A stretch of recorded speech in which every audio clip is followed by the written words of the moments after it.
자, 다음으로는 이어서 문학 출제 경향에서 현대소설 편에 대해서 한번 다뤄보도록 하겠습니다. 현대소설 같은 경우에 2015B 서술 3번과 또 2009년 40번 문제를 함께 다뤄보려고 합니다. 먼저 전 앞에 있는 문제는 문학사와 또 문항과 답안의 유기성을 요구하는 문제였고, 또 2009년 40번 문제는 문학사, 특히 모더니즘과 관련 있는 문제였습니다. 그래서 2015B 서술 3번도 보면요. 여기 1930년대 문학 경향, 또 이러한 30년대 문학의 경향과 어떻게 연관이 되는지라고 해서 1930년대 문학사와 연관이 된다는 것을 알 수 있고요. 선생님들께서 물론 소위 말하는 문의 사조가 되게 사실 모든 작가, 한 명의 작가 어떤 작품을 전부 다 그걸로 설명할 수 있는 것은 아니지만 대략 우리가 1930년대 시들을 생각했을 때 순수 서정시 또 모더니즘시 저항시 정도로 한번 떠올려 볼 수 있을 거라 생각합니다. 이때 오장환과 박태원의 시를 보고 어떤 내용일까 생각해 보실 때 이러한 배경 지식을 한번 떠올려 보시면 접근하실 때 더 쉬울 거라고 생각이 들고요. 또 이때 1930년대 문학에 경향했을 때 박태원이 나오는 순간 사실 선생님들께서 모더니즘을 떠올리실 수밖에 없을 거라고 사실 생각합니다. 근데 이때 공통점이라고 했으니까 혹시 오장환에 대해서 잘 모르시더라도 모더니즘으로 아마 그 길을 좀 잡으실 수 있을 거라고 생각이 들고요. 또 오장환의 시 세계는 사실 여러 가지로 얘기가 되는데 주로 1930년대는 모더니즘과 관련하여 얘기를 하는 연구자가 많습니다. 그래서 여기서 1번에서 가와 나가 형성하고 있는 현실의 모습을 각각 제시하라 라고 되어 있는데요. 이 가에서는 여기 모촌이라는 제목에서도 알 수 있고 또 1930년대라는 것을 알 수 있듯이 일제강점기에 가난한 농민들에 대한 삶이 담겨 있고 나에는 일제강점기에 도시의 일상 쇠퇴에 대한 삶이 담겨 있습니다. 이에 대해서 각각 제시를 하시면 되고요. 또 두 번째로 공통점을 제시하라고 했을 때 이 현실 제시 방식이라는 것은 우리가 모더니즘에서 어떻게 현실을 제시하는지에 대해서 생각을 해보시면 좋은데요. 이는 이 이후에 다룰 2009년도의 40번 문제와도 연관이 됩니다. 이때 우리가 모더니즘 했을 때 모더니즘 소설을 했을 때 시는 뭐 이미지즘 혹은 소설은 카메라 아이 기법이나 의식의 흐름 같은 것을 많이 떠올리는데요. 특히 여기 박태원이 나왔으니 이 카메라 아이 기법에 주목을 해서 얘기를 해볼 수 있을 것 같은데요. 여기서 이 모너리즘에서 이 표현을 할 때는 내가 감정이나 어떤 그런 내면에서 느끼고 있는 서정적인 세계, 뭐 감정을 막 표현한다기보다는 이를 절제하고 객관적인 묘사를 통해서 현실을 제시하는 측면이 있습니다. 그래서 이러한 부분을 공통점으로 제시를 하시면 되고요. 특히 이 모더니즘과 어떻게 연관이 되느냐라고 했을 때 이 시와 나 소설을 얘기했을 때 특히 소설에서도 이건 박태원의 소설이었죠. 그래서 이 부분은 이미지즘과 카메라 아이 기법으로 연결지어서 서술하시면 가장 정확한 답이 될 거라고 생각합니다. 물론 박태원 소설의 실험적 기법들은 되게 여러 가지가 있는데요. 이 나 작품의 근거에서 이 부분에 대해서 살펴볼 때는 사실 여기는 클로즈업 기법과 카메라 아이 기법이 나온다고 볼 수 있는데 이 클로즈업 기법이라는 것은 특정 인물을 확대해서 마치 클로즈업 하는 것처럼 그 인물에 대해서 얘기를 하는 것을 얘기하고요. 또 나에서는 사실 보면 처음에 여기 소년이 관찰하는 이 중산모를 쓴 신사, 그리고 이 다음에 이 신사를 얘기하고 난 다음에는 하나코의 어머니 또 큰 아들로 가면서 이 얘기에 대해서 마치 소녀의 눈이 카메라가 되는 것처럼 이 카메라의 눈을 통해서 이 대상들을 쫓아가고 있는 것을 보여주기 때문에 여기서는 카메라 아이 기법이 나타났다고 볼 수 있습니다. 또 이 문제는 아까 말씀드렸다시피 2009학년도에 40번 문제와 연관이 되는데요. 여기서 이 가와 나는 사실 이 천변 풍경과 나에게라는 대표적인 모더니즘 소설에 대한 비평을 담고 있습니다. 먼저 이 글은 사실 체제서의 비평이고요.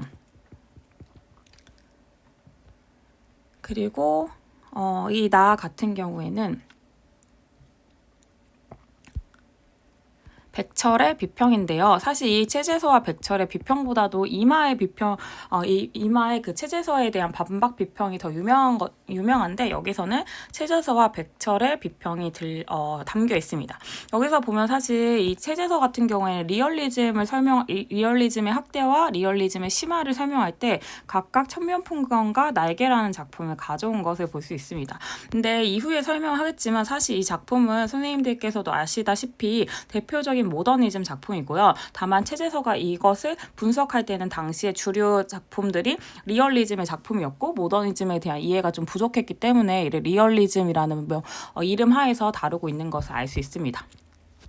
또 이 부분보다도 사실 중요한 것은요. 여기를 보면 좋을 것 같은데요. 여기서 박씨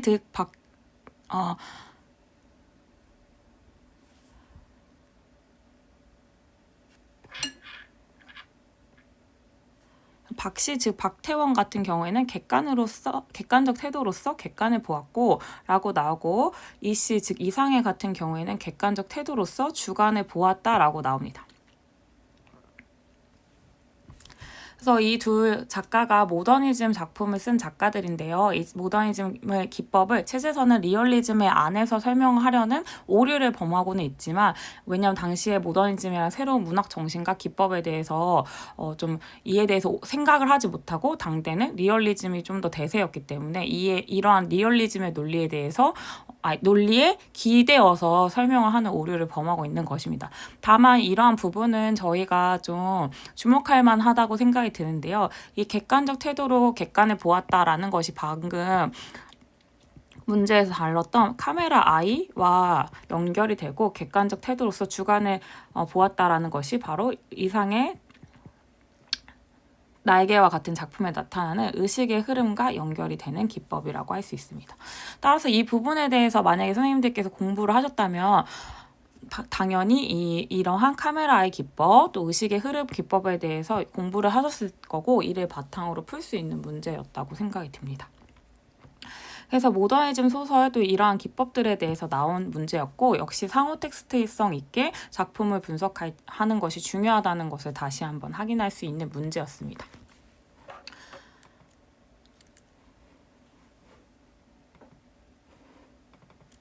다음으로는 2019A13번에 대해서 다뤄보려고 합니다. 이 문제 같은 경우에도 앞선 문제와 마찬가지로 문학사와 연결되고 또 이 소설의 요소, 소설의 3요소라고 하면 뭐가 있을까요?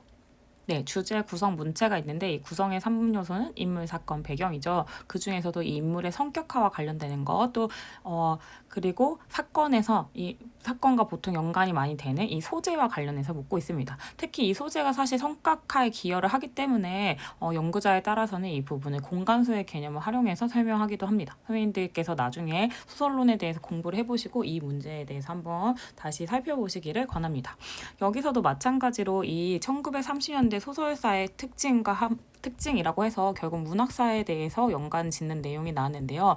이 문학사 이 아래 또 작은 이 하이픈을 보면 계몽주의 문학, 프로문학과 같은 주류적 흐름이 약화되고 소설의 경향이 다양화되었다라고 나옵니다. 그래서 이 다양화된 1930년대 주요 흐름들에 대해서 다음과 같이 정리가 되어 있는데요. 제가 앞선 문제 현대시랑 또 현대소설에서 여러 문제를 다루면서 문학사에 대한 이해가 필요하다고 얘기를 했습니다. 하지만 저는 이게 문학사를 공부하기 위해서 어떤 되게 두꺼운 한국 현대문학사나 혹은 한국문화통사와 같은 책들을 읽을 필요가 있다는 것을 얘기하는 것은 아닙니다. 저는 개인적으로 이 문학사에 대한 이해는 기존에 나와 있는 기출문제에 대해서 분석만 한번 하시면 모두 다 알 수 있는 정도의 수준 안에서 충분히 임용시험 문제를 풀 수 있다고 생각합니다. 저희가 그렇게 깊이 있게 사실 문학사를 파고들고 어떤 작가론이나 작품론에 대해서 깊이 있게 파고든다고 생각이 들지는 않아요. 따라서 문학사와 관련된 내용이 나왔을 때 이 부분에 대해서 대표적인 작품을 정리하는 정도로 넘어가도 된다고 생각합니다. 그래서 예를 들면 여기 주요 경향이 이렇게 나와 있는데요. 제가 분석집에 보면 이에 대해서 좀 다시 정리해놨습니다. 이와 같이 이 1930년대 소설사가 있으면 이 주요 경향에 되어 있는 사실 대표적인 작품들이 있습니다. 상대적으로 이 역사 소설은 그렇게 중요하다고 생각이 들지 않고요. 나머지 경향들 예를 들면 현실에 충실하게 재현한 장편 소설에는 염상섭의 3대나 채만식의 탕류와 같은 작품이 있고 가족사 소설은 염상섭의 3대, 채만식의 탕류 마찬가지 작품이 있고 또 농촌의 풍속도 김유정, 현실을 냉소적 우회적으로 비판하는 유진호 채만시의 또 실험적 기법으로 근대 문명에 대한 해이를 드러내는 이상의 날개, 또 도시 소시민의 세태를 관찰하고 묘사하는 박태원의 천면풍경, 또 한국적인 정서, 김유정, 김동리 등이 얘기할 수 있겠죠. 특히 토속적 세계라고 하면 또 김동리에 대해서 얘기를 한다고 할 수 있겠습니다. 그래서 이렇게 대표적인 작가나 대표적인 작품에 대해서 관련지어서 공부하는 것이 것으로 선생님들께서 기출 분석 때 반드시 하셔야 하는 그 상호 텍스트성 있는 작품을 함께 보는 것이 가능하고요. 또 이와 같은 것을 그냥 한번 정리함으로써 선생님들께서 문학사에 대한 이해는 이러한 간단한 키워드, 간단한 그 개조식 글로 써있는 이해 정도로 충분하다고 생각합니다. 따라서 지나치게 한국문화 통사와 같은 문학사 어떤 책을 파고들 필요가 없다고 말씀드리고 싶습니다.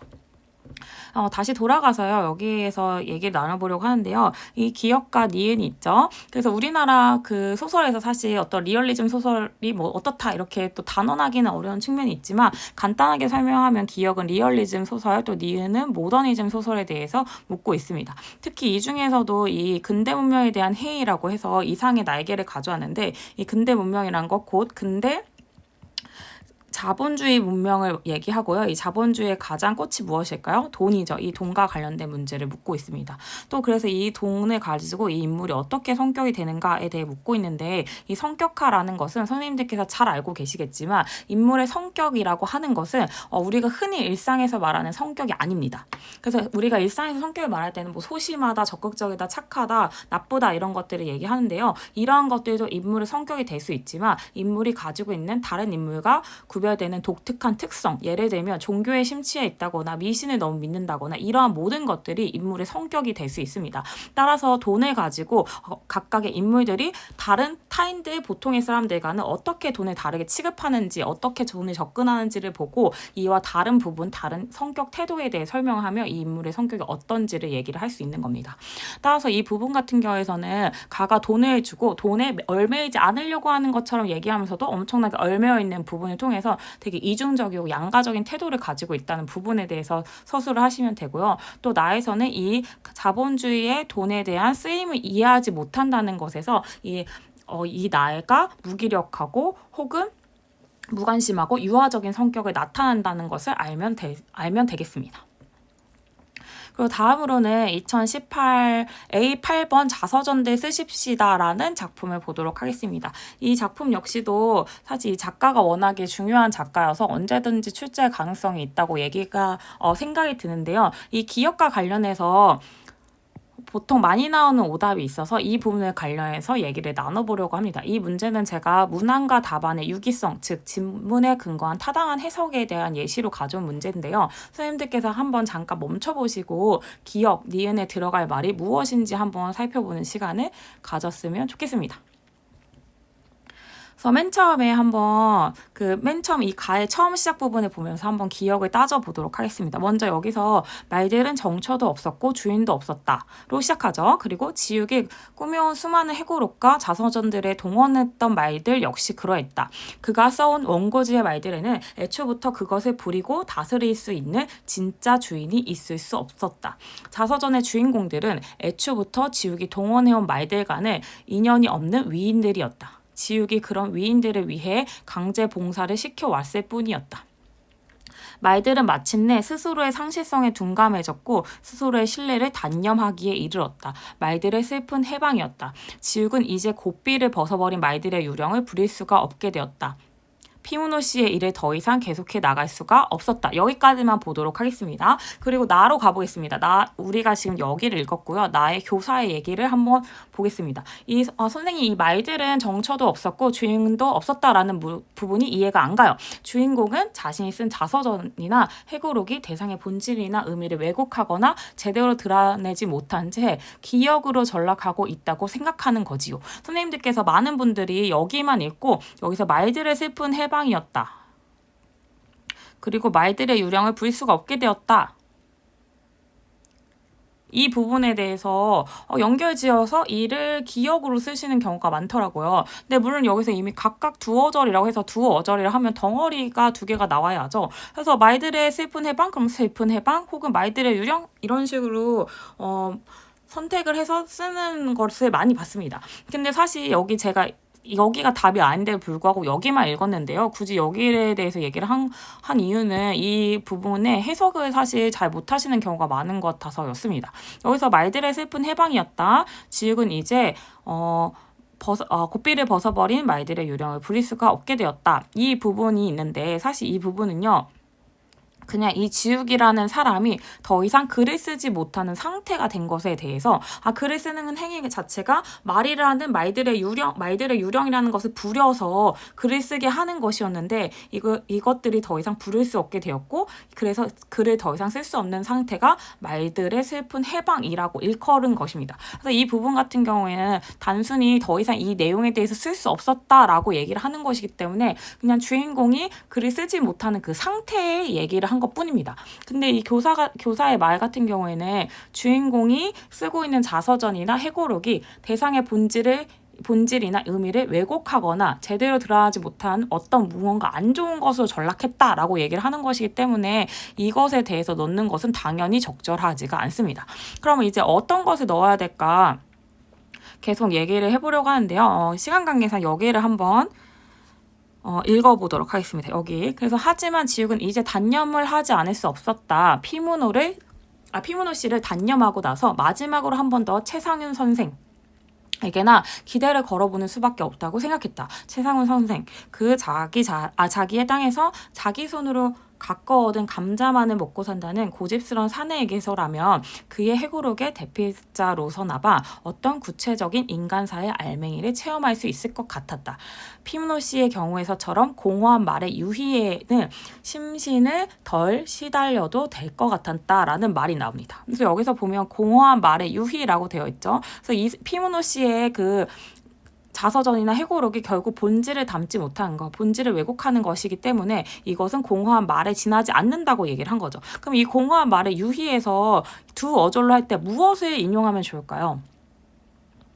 이것도 사실 공허한 말로 생각할 수도 있고 말의 유희로 생각할 수도 있다고 생각을 합니다. 근데 선생님들께서 시어에 대해서 한번 시어의 의미에 대해서 파악을 할 때 어떻게 파악을 하는지 생각을 해보시면 도움이 될 것 같은데요. 이때 이 시어를 수식하거나 혹은 이 시어에 대해서 서술하는 문장에 주목해서 이 시어의 의미를 우리가 찾아내곤 하죠. 그래서 예를 들어서 이 시어가 명사로 끝나거나 혹은 명사스러운 무언가, 명사형으로 끝나면 우리가 이 시어에 대해서 가치 판단을 보류하고 이 시어를 수식하거나 혹은 서술하는 혹은 이 시어가 이미 나와 있는 이 시와 비슷한 통사 구조나 비슷한 이미지를 주는 것들로부터 유추를 해서 이 시어의 의미를 파악을 하게 됩니다.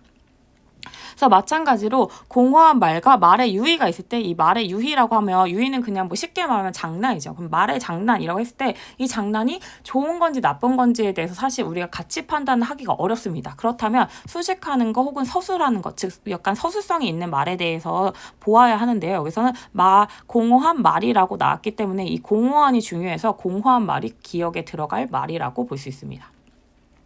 그리고 여기 니은을 한번 보도록 하겠습니다. 니은 같은 경우에 주인공은 최상윤 씨가 힘겨운 노력을 통해 의미 있는 성과를 이루어내고 있으므로 그에게서 니은을 발견할 수 있으리라고 기대하는 것 같아요. 이게 바로 우리가 사실 방금 읽었던 부분에서 찾을 수 있어서 여기도 한번 같이 보도록 하겠습니다.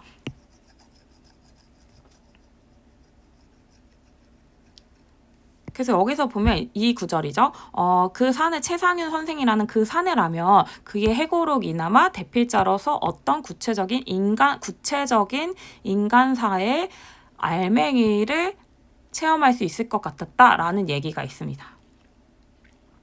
그리고 여기서 그 말들을 거짓 없이 부릴 수 있는 소박하고도 떳떳한 삶의 실체가 여물어가고 있을 것 같았다라는 구절이 있죠. 그래서 여기서도 마찬가지로 두 어절을 인용할 때 가장 좋은 게 무엇일까를 한번 고민을 해보려고 하는데요. 구체적인 인간사의 알맹이라고 하면 인간사의 알맹이를 결국 구체적인 인간사의 알맹이가 아주 구체적인 인간사의 알맹이를 체험할 수 있을 것 같았다라고 보는 것이 적절하기 때문에 인간사의 알맹이라고 얘기할 수 있고요. 또 여기 소박하고도 떳떳한 삶의 실체에서는 떳떳한 삶은 저는 틀리다고 생각을 하고요. 그게 아니라 삶의 실체만 정답이 된다고 생각합니다. 그 이유는 이 소박하고도 떳떳한 삶의 실체가 이 소박과 떳떳함이 병렬적으로 이어졌기 때문에 여기서 한 가지를 인용하는 것은 적절하지가 않습니다. 따라서 삶의 실체라는 것을 인용을 해야만 적절하다는 생각이 들고, 다만 이 삶의 실체가 가장 니은의 정답이라고 생각은 하지만 인간사의 알맹이도 사실 이와 상통하는 면이 있기 때문에 인간사의 알맹이 정도는 허용 답안으로 들어갈 거라고 생각이 듭니다. 이 다음으로는 2024B 6번에 대해서 한번 보도록 하겠습니다. 2024B 6번 같은 경우에는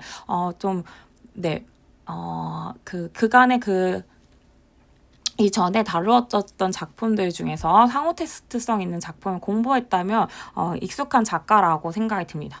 여기서 모범 동화라는 작품이 나왔는데요. 이 모범 동화라는 체이노의 작품 같은 경우에는 과거에 공청회 문학에서 다루어진 적이 있습니다. 이때 체이눈의 수와 체이노의 타인의 방, 그리고 이상의 날개라는 작품이 같이 다뤄졌는데, 이 작품들이 함께 다뤄졌던 것을 보면 선생님께서 이와 관련해서 상호 텍스트성 있게 준비를 하셨다면 접근할 수 있는 문제라는 생각이 듭니다.